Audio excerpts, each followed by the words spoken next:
Are you still unemployed?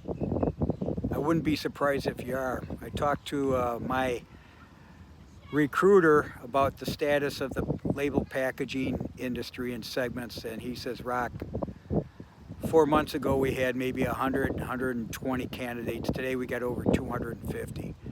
So I asked him, what's the problem? He says, well, the employer, they're looking for fresh talent. So they're downsizing the high cost guys to the point that they're willing to take the risk on hiring people. But here's the problem.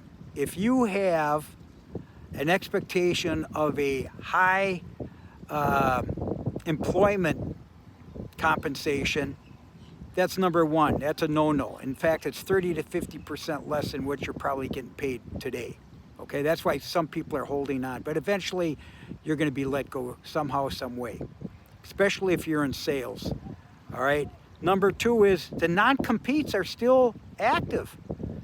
And the private equity or the new owners are basically signing releases to make sure that they're protected on a non-compete. So you know what?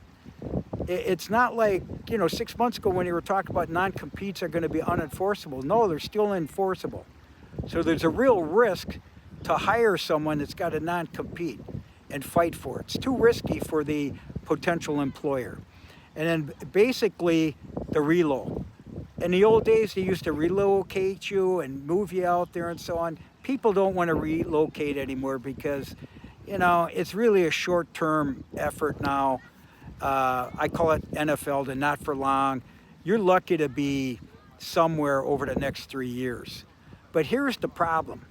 These candidates, back in December, just started out maybe 3 to 6 months.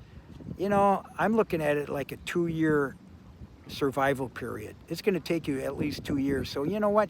Start thinking about a startup or some type of equity position or changing segment. And number one is get a job.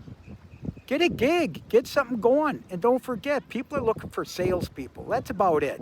If you don't have a sales background or experience or a book of customers that you could actually transition, it's going to be really tough, man. So I feel for you.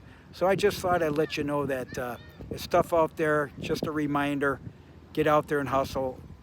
Think for yourself. Know your value.